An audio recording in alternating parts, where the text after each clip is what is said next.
Thank you very much, Kevin. And here in the Archdiocese of Boston, the Anglican community, the congregation of St. Athanasius observes its 20th anniversary. 20 years. I'm going to have my 20th anniversary for my wedding coming up, too. So it's a big year coming up. We welcome Father Anthony with us, one of the two priests who will be joining the community for the anniversary. Thanks so much for being with us, Father. Very much appreciated. I can't believe it's been 20 years, because I remember when the community was formed. Very well. I mean, I was a mere child then, you know. Weren't we all? True enough. So you've had quite a journey from the Anglican Church to now serving at Bishop Moore Catholic High School in Orlando, by the way. So we're in the warm weather, but you're up here joining us in the cool weather today. Tell us a little bit about your journey, Father. Well, you see, I think my journey started when I was born, actually, you know, but it just so happened that my family became members of the Anglican Church because they felt at the time that if you were a proper person and not a commoner, you would belong to the Church of England in Jamaica. But so we grew up in a sort of what we call the Anglo-Catholic tradition. But then, as I started experiencing life outside of that Anglo-Catholic tradition, I realized that there were two parts of the Anglican Church. And so there was something not quite right because of these two almost opposing sides. And then when I actually entered the seminary to be trained as an Anglican priest, that's when I really came into contact with members of the Catholic Church properly, you know, and so on. And because they were studying as well for the priesthood in the Catholic seminary. And so I started hanging out with them.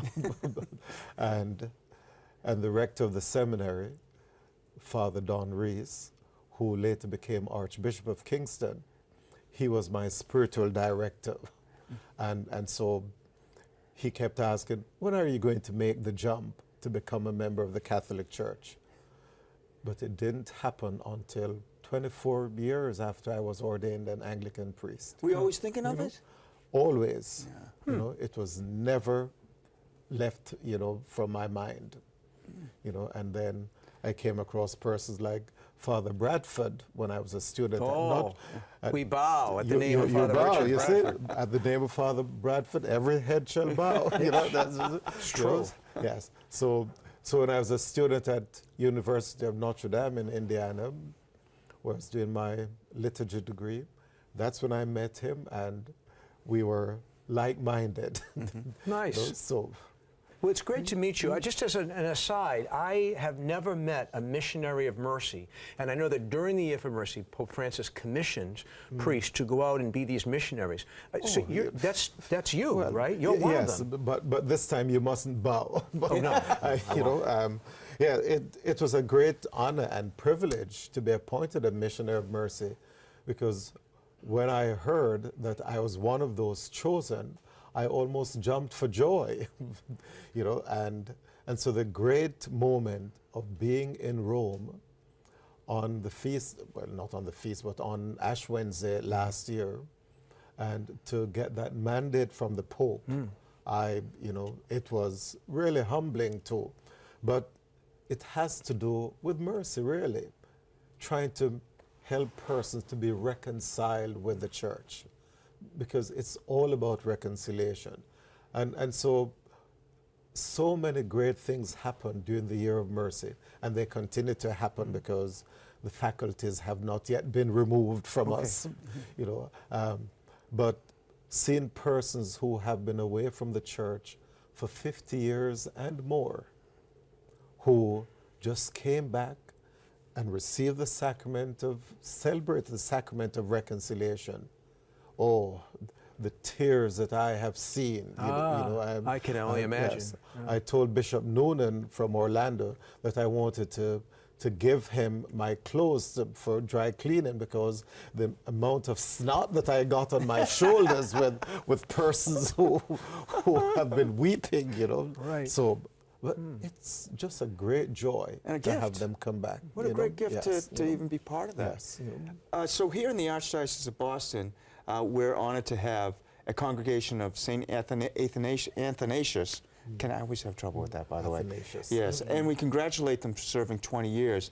What are your thoughts about this milestone, 20 years? Oh, you know, when I think of this milestone, it's something that I said years ago when I became Catholic. Someone said, "What would you say to others who'd like to make this move?" And I used a scriptural verse for my own, and I said, "Lo, I have gone to prepare a place for you, that where I am, there you may be also." And so it's really coming home to the church, you know, because it's, how many churches did Jesus establish? Just one. And so this great milestone is saying, here we're moving on towards this oneness, this unity, and getting persons to come home. And the Anglican Youth Parish, it's saying, well, although I'm not a member of that parish, you know, but it's saying, we recognize the gifts that you bring, because these are what we all offer. His gifts are that some should be Anglicans, and some should, and so we bring this to all for the building up of the body of Christ. So I see that as something we're celebrating. And where can people learn more about St. Athanasius and the celebration of the 20th anniversary? Well, I think that the best thing to do is to, well, they have a website. I don't know exactly what they... Google it. But Google that, you know, and but St. Teresa's in West Roxbury, that's where the congregation is housed, Yep. you know, and that's where they can find more about that. Quite the place. That's the center of Roman Catholicism, you know. Oh, Monsignor Helmick would tell you that. Well, this is what I've heard. I heard that even you lived there for a time. I did. Well, I had there a you privilege. have it. Also, There's the you know. proof. Well, Father, thanks so much. It's joy having you here. We hope you have a safe trip back to Orlando. And Thank again, you. we think of all our friends in Florida.